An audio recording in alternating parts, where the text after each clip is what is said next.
नमस्कार, स्वागत है आप सभी का डीडी न्यूज के इस खास बुलेटिन एक्सप्रेस 100 में, जहां हम आपके लिए लेकर आते हैं राजनीति, मनोरंजन, देश, दुनिया, खेल और व्यापार जगत की सभी बड़ी खबरों को एक्सप्रेस यानी कि फटाफट अंदाज में। आपके साथ मैं हूं संध्या शर्मा। तो देखिए खबरें तेज रफ्तार से। चुनाव आयोग आज 5 राज्यों मध्य प्रदेश, राजस्थान, छत्तीसगढ़, तेलंगाना और मिजोरम में आगामी विधानसभा चुनाव की तारीखों का ऐलान कर सकता है। चुनाव आयोग आज दोपहर 12 बजे के आसपास 5 राज्यों में आगामी विधानसभा चुनाव को लेकर प्रेस वार्ता करेगा। तंजानिया की राष्ट्रपति सामिया सुलूह हसन 4 दिवसीय भारत दौरे पर हैं। तंजानिया के किसी राष्ट्रपति की 8 साल बाद यह पहली भारत यात्रा है। राष्ट्रपति का पदभार संभालने के बाद भारत की अपनी पहली यात्रा पर पहुंची तंजानिया के राष्ट्रपति ने रविवार को नई दिल्ली में विदेश मंत्री डॉक्टर एस जयशंकर से मुलाकात की। तंजानिया की राष्ट्रपति सामिया सुलूह हसन आज राष्ट्रपति भवन में औपचारिक स्वागत के बाद राजघाट पहुंचकर राष्ट्रपिता महात्मा गांधी को पुष्पांजलि अर्पित करेंगे। तंजानिया की राष्ट्रपति आज राष्ट्रपति द्रौपदी मुर्मू से मुलाकात और प्रधानमंत्री नरेंद्र मोदी से द्विपक्षीय वार्ता करेंगे। दोनों देशों के बीच कई समझौतों पर हस्ताक्षर होंगे। तंजानिया की राष्ट्रपति 10 अक्टूबर को दिल्ली में एक व्यापार और निवेश कार्यक्रम में भी शामिल होंगी। राष्ट्रपति द्रौपदी मुर्मू आज न्याय संगत और बाधाएं सहने में सक्षम कृषि खाद्य प्रणाली पर अंतर्राष्ट्रीय अनुसंधान सम्मेलन का नई दिल्ली में उद्घाटन करेंगी। यह सम्मेलन 12 अक्टूबर तक चलेगा। केंद्रीय कृषि एवं किसान कल्याण मंत्री नरेंद्र सिंह तोमर भी अंतर्राष्ट्रीय अनुसंधान सम्मेलन में मौजूद रहेंगे। भारतीय कृषि अनुसंधान परिषद और अंतर्राष्ट्रीय कृषि अनुसंधान पर परामर्श समूह जेंडर प्लेटफॉर्म इस सम्मेलन का आयोजन कर रहे हैं।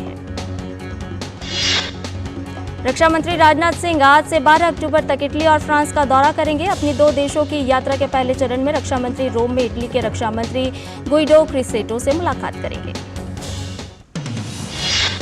यात्रा के दूसरे और अंतिम चरण के दौरान राजनाथ सिंह पेरिस में अपने समकक्ष फ्रांसीसी सशस्त्र बल मंत्री सेबेस्टियन लेकोर्नु के साथ 5वीं वार्षिक रक्षा वार्ता में सम्मिलित होंगे। रक्षा मंत्री राजनाथ सिंह रोम और पेरिस में औद्योगिक सहयोग के संभावित अवसरों पर चर्चा करने के लिए रक्षा उद्योग के सीईओ और वरिष्ठ प्रतिनिधियों के साथ भी बातचीत करेंगे। चुनाव आयोग राष्ट्रवादी कांग्रेस पार्टी के दोनों गुटों के दावे पर आज फिर सुनवाई करेगा। दोनों गुटों ने पार्टी के नाम और चुनाव चिन्ह पर दावा किया है। इस पूरे विवाद की शुरुआत उस वक्त हुई जब अजित पवार महाराष्ट्र में एनडीए सरकार में शामिल हुए।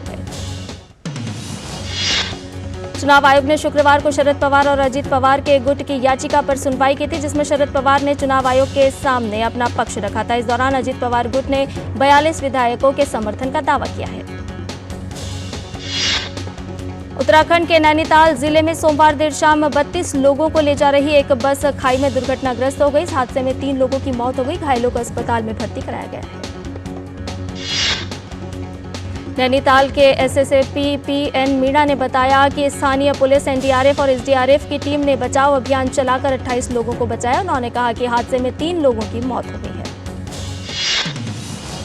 पंजाब भर की 1840 अनाज मंडियों में धान की फसल के दौरान किसानों को भारी समस्याओं का सामना करना पड़ रहा है। पंजाब की मंडियों में काम करने वाले 10 लाख मजदूर अनिश्चितकालीन हड़ताल पर चले गए हैं। पंजाब मंडी बोर्ड द्वारा मजदूरों की समस्याओं का समाधान न कर पाने के कारण मजदूरों में भारी रोष है। मजदूर संघ का कहना है कि हड़ताल के दौरान राज्य के सभी जिलों में हर दिन संबंधित विभाग के खिलाफ विरोध प्रदर्शन भी किया जाएगा। पंजाब में गल्ला मजदूर संघ का कहना है कि श्रमिकों की समस्याओं को लेकर उच्च अधिकारियों के साथ कई बैठकें हो चुकी हैं, लेकिन कर्मचारियों की समस्याओं का समाधान करने के बजाय टाल मटोल की नीति अपना रहे हैं। पंजाब में मजदूर 1 अक्टूबर से हड़ताल शुरू करने वाले थे, लेकिन पंजाब के कृषि मंत्री के आश्वासन के बाद हड़ताल रोक दी गई थी। लेकिन अब मंत्री ने समस्याओं के समाधान के लिए यूनियन से कोई बातचीत नहीं की। इस पर एसोसिएशन ने पंजाब की सभी अनाज मंडियों का कार्य ठप कर दिया है। वहीं संगरूर में अनाज मंडी में सन्नाटा पसरा रहा। केंद्रीय पर्यटन, संस्कृति और उत्तर पूर्वी क्षेत्र के विकास मंत्री जी किशन रेड्डी तेलंगाना क्षेत्र में 4 ट्रेन सेवाओं के विस्तार को आज हरी झंडी दिखाएंगे।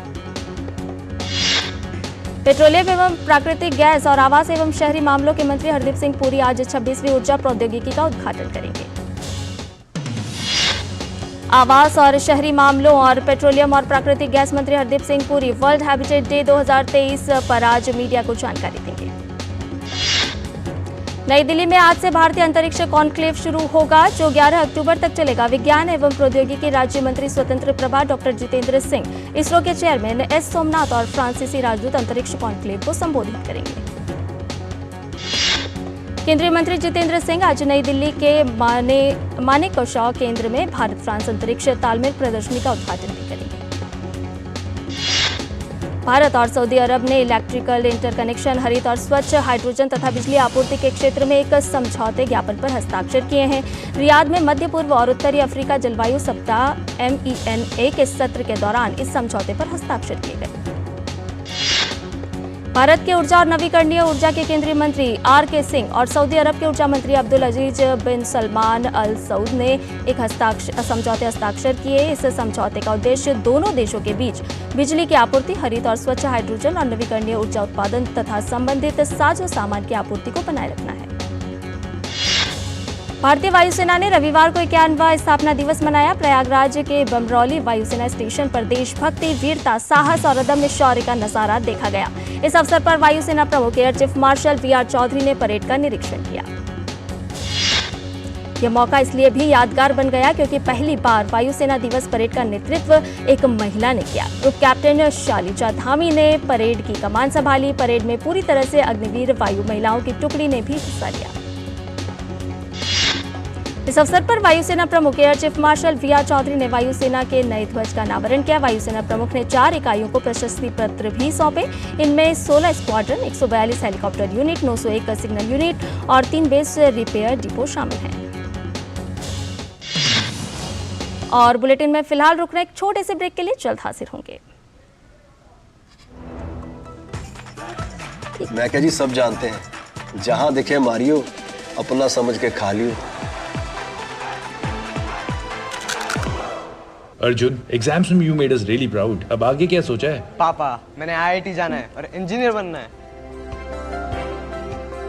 थिंक IIT, थिंक विद्या मंदिर। शेयर मार्केट में इन्वेस्ट करें, गारंटीड रिटर्न से लाखों कमाएं। ये लिमिटेड ऑफर सिर्फ आपके लिए। नागिन की आंख में कैमरा फिट होता है। तुम भी क्या बकवास में यकीन करती हो? आप भी तो वही कर रहे हो पापा। शेयर मार्केट में कोई गारंटीड रिटर्न्स का वादा नहीं कर सकता। ऐसा कोई मैसेज, मेल या ऐड दिखे तो समझिए गलत है। ऐसे स्कीम निवेशक के साथ धोखा है और कानूनन अपराध भी। कितनी बार तो समझाया आपको। समझकर इन्वेस्ट कर। जो बनकर मेरा हमसफर आएगा, सिर्फ उसी को फर्क नजर आएगा।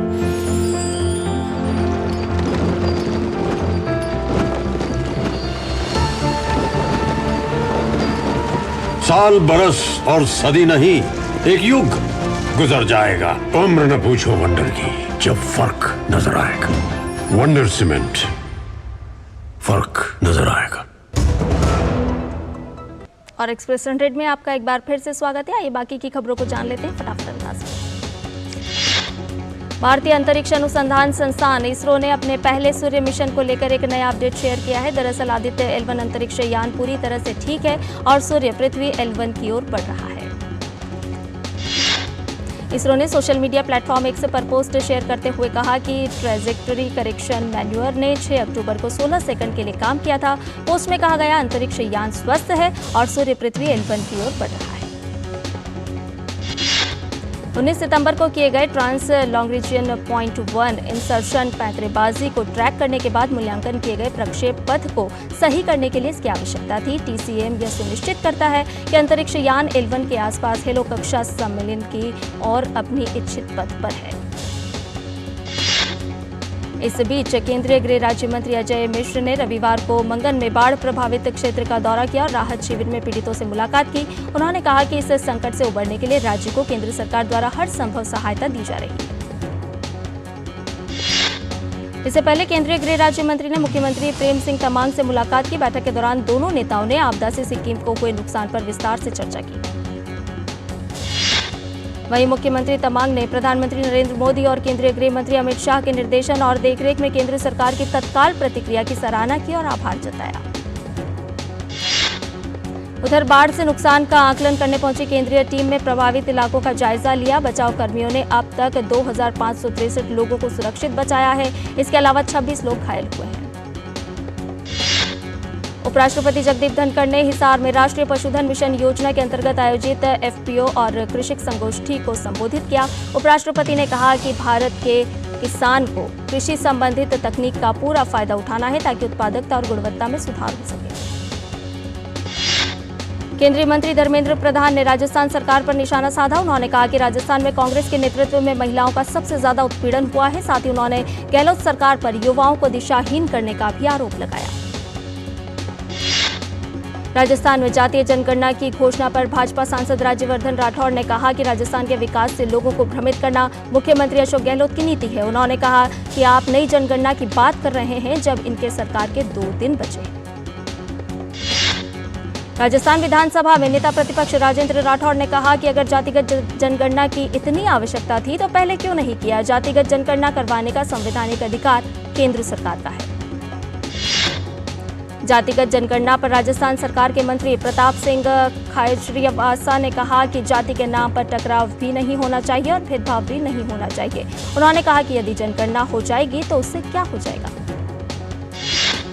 उत्तर प्रदेश के मुख्यमंत्री योगी आदित्यनाथ ने रविवार को बद्रीनाथ धाम में भगवान बद्री विशाल के दर्शन किए। उन्होंने पवित्र धाम में पूजा अर्चना की और राष्ट्र की सुख समृद्धि की भगवान से प्रार्थना की। उत्तर प्रदेश के मुख्यमंत्री योगी आदित्यनाथ ने देवभूमि उत्तराखंड में आज बाबा श्री केदारनाथ जी के दर्शन किए। इस दौरान योगी आदित्यनाथ ने मंदिर में पूजन कर लोक मंगल की कामना की। बद्रीनाथ और केदारनाथ जी के दर्शन के बाद उत्तर प्रदेश के मुख्यमंत्री ने कहा कि मुझे यहां आकर बहुत ही आनंद की अनुभूति हुई है। उन्होंने साथ ही कहा कि यह तीर्थ स्थल आस्था के साथ साथ राष्ट्रीय एकात्मकता का भी आधार है। गोवा के मुख्यमंत्री प्रमोद सावंत ने रविवार को उत्तरी गोवा के मीरामार बीच से आयरमैन रेस को हरी झंडी दिखाई। इस मौके पर उन्होंने कहा कि लोगों को फिटनेस के प्रति जागरूक करने के तहत इसका आयोजन किया जा रहा है। कर्नाटक के बेंगलुरु में पटाखे की दुकान में लगी भीषण आग में झुलसने से 14 लोगों की मौत हो गई। माना जा रहा है कि दुकान के साथ ही गोदाम है जिसमें रखे पटाखों के कारण आग तेजी से भड़क गई। दिल्ली पुलिस ने जाली नोट छापने वाले अंतर्राज्यीय गिरोह का भंडाफोड़ किया है। दिल्ली पुलिस ने गिरोह के सरगना समेत कई सदस्यों को गिरफ्तार किया। पुलिस ने 19,74,000 के नकली नोट छापने वाली मशीन और अन्य सामान भी बरामद किए। केरल के तिरुवनंतपुरम में रविवार को केरलियम सांस्कृतिक उत्सव मनाने के लिए साइकिल रैली का आयोजन किया गया। इस मौके पर रैली का हिस्सा बनकर लोगों ने उत्सव का आनंद उठाया। सरकार ने विभिन्न सार्वजनिक क्षेत्र के बैंकों के कार्यकारी निदेशक के रूप में 12 महाप्रबंधकों की नियुक्ति को मंजूरी दे दी है। इजरायल के हमास के अचानक हमले के बाद लगभग 700 निर्दोष इजरायली लोगों की मौत हो चुकी है, जबकि 2100 से ज्यादा लोग घायल हो गए हैं। हमास ने हमले के बाद लगभग 100 से अधिक इजरायलियों को बंधक बना लिया है, जिन्हें छुड़ाने की कोशिश की जा रही है। वहीं इजरायल की ओर से जवाबी कार्रवाई में 400 से अधिक लोग मारे जाने की खबर है। और आइए अब आपको सीधे लिए चलते हैं राष्ट्रपति भवन, जहां पर तंजानिया के राष्ट्रपति का औपचारिक स्वागत किया जा रहा है।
Thank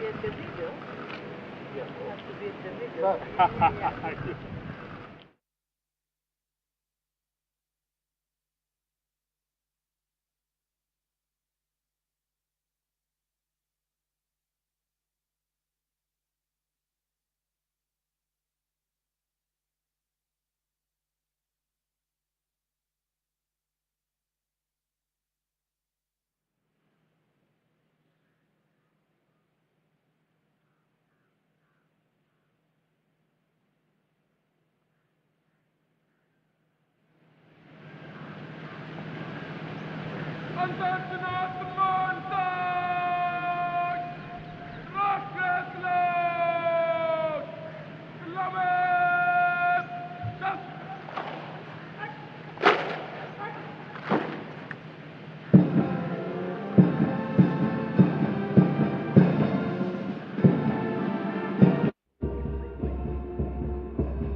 तो आप देख रहे हैं राष्ट्रपति भवन से ये सीधा प्रसारण, जहां तंजानिया की राष्ट्रपति सामिया सुलुहू हसन का पारंपरिक स्वागत किया गया और इस वक्त केंद्रीय मंत्रियों से मिलते हुए प्रधानमंत्री नरेंद्र मोदी भी यहां मौजूद हैं, राष्ट्रपति द्रौपदी मुर्मू। आपको बता दें कि तंजानिया की राष्ट्रपति 3 दिवसीय राजकीय यात्रा पर भारत आई हैं और राष्ट्रपति का पद संभालने के बाद उनकी ये पहली यात्रा है। ये सीधी तस्वीरें राष्ट्रपति भवन से।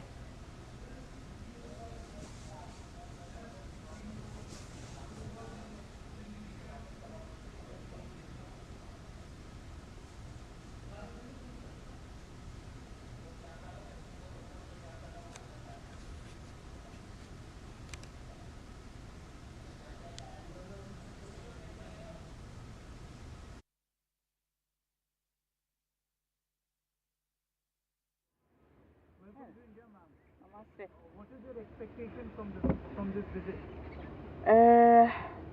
First and foremost, I would like to express Tanzanians' appreciation for the excellent existing relationship between our two countries, India and Tanzania, which has been there for decades.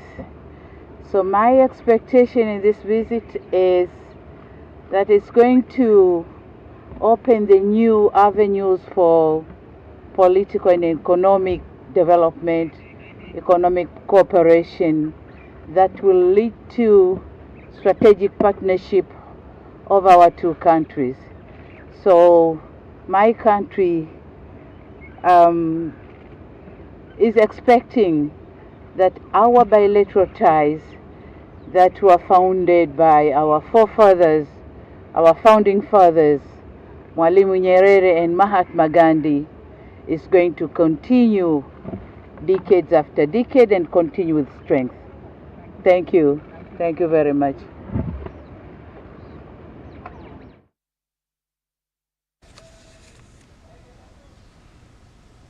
तो अभी आप सुन रहे थे तंजानिया की राष्ट्रपति सामिया सुलुहू हसन को, जिन्होंने बताया कि उनकी ये 3 दिवसीय जो राजकीय यात्रा है उसके मूल रूप से क्या कुछ मायने होंगे।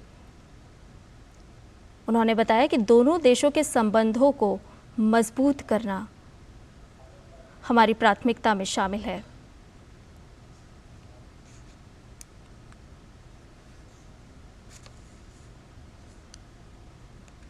आपको बता दें कि तंजानिया के किसी राष्ट्रपति की ये 8 साल बाद की भारत यात्रा है और राष्ट्रपति सामिया सुलुहू हसन की ये पहली यात्रा राष्ट्रपति पद हासिल करने के बाद। तो अभी आप देख रहे थे राष्ट्रपति भवन से सीधा प्रसारण, जहां तंजानिया की राष्ट्रपति का पारंपरिक स्वागत किया गया और इस मौके पर उन्होंने ये कहा कि दोनों देशों के बीच संबंधों को और मजबूत करना ये 3 दिवसीय राजकीय यात्रा में शामिल होगा। और आइए अब एक्सप्रेस 100 को बढ़ाते हैं आगे और जान लेते हैं बाकी खबरों को, लेकिन फिलहाल वक्त एक छोटे से ब्रेक का।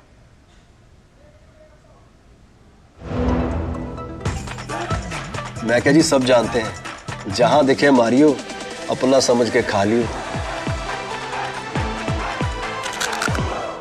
अर्जुन, एग्जाम्स में you made us really proud. अब आगे क्या सोचा है? पापा, मैंने IIT जाना है और इंजीनियर बनना है। Think IIT, think विद्या मंदिर। जो बनकर मेरा हमसफर आएगा, सिर्फ उसी को फर्क नजर आएगा।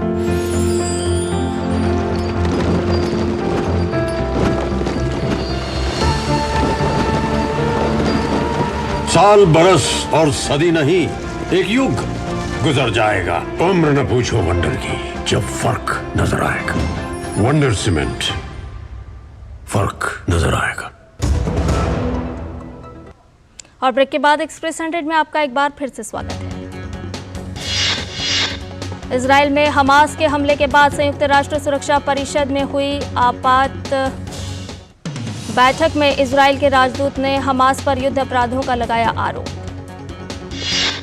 इजराइल और हमास के बीच जारी संघर्ष के बीच अमेरिका का बड़ा फैसला। अमेरिका ने हमास से निपटने के लिए इजराइल को भारी मात्रा में गोला बारूद देने की बात कही है। अमेरिका के शिकागो में सैकड़ों लोगों ने फिलिस्तीनी के समर्थन में मार्च निकाला। मार्च निकाल रहे लोगों ने अमेरिकी सरकार से आग्रह किया कि बाइडेन प्रशासन इजराइल को किसी भी प्रकार का सहयोग न करे। प्रदर्शन कर रहे लोगों ने अंतर्राष्ट्रीय समुदाय से फिलिस्तीन पर अपनी चुप्पी खत्म करने और अमेरिकी नागरिकों को फिलिस्तीन के समर्थन में अपनी आवाज उठाने की गुजारिश की। इजराइल और हमास के बीच जारी संघर्ष के बीच संयुक्त राष्ट्र में अमेरिका के उप राजदूत रॉबर्ट वुड ने कहा कि अमेरिका इस लड़ाई में इजराइल को अपना समर्थन देता रहेगा। हालांकि रॉबर्ट वुड ने यह भी कहा है कि अमेरिका के समर्थन के बाद चल रहा संघर्ष और बढ़ सकता है। हमास के इजराइल पर हमले के बाद यूएन में आयोजित एक आपातकालीन बैठक के बाद यूएई के राजदूत लाना नुसेबेह ने कहा है कि अपने क्षेत्रीय संबंधों का उपयोग कर दोनों देशों के बीच जारी खूनी संघर्ष को कम करने की कोशिश कर रहे हैं। अफगानिस्तान में भीषण भूकंप की चपेट में आने से लगभग 2500 से अधिक लोगों की मौत हो चुकी है, वहीं हजारों लोग गंभीर रूप से घायल हैं।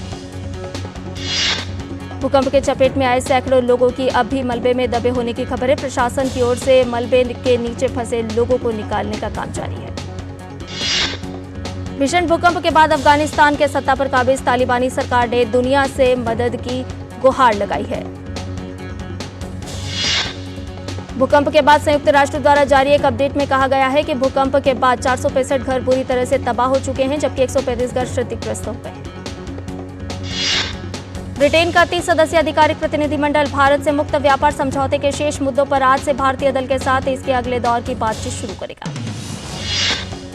India infrastructure finance company limited ने देश के हवाई अड्डों और नागरिक विमानन अवसंरचना के विकास के लिए 8,800 करोड़ रुपए के ऋण को मंजूर किया। भारत ने चालू वित्त वर्ष में अप्रैल जुलाई में 4.67 अरब अमेरिकी डॉलर के स्मार्टफोन का निर्यात किया। भारत का कोयला आयात इस साल अगस्त में सालाना आधार पर 12% लगभग 1 करोड़ टन रह गया। देश की सबसे बड़ी कार निर्माता कंपनी मारुति सुजुकी इंडिया अगले 8 वर्षों में अपनी वार्षिक उत्पादन क्षमता को 2 गुना कर 40 लाख यूनिट तक पहुंचने के लिए लगभग 45,000 करोड़ रुपए का निवेश करने की योजना बना रही है।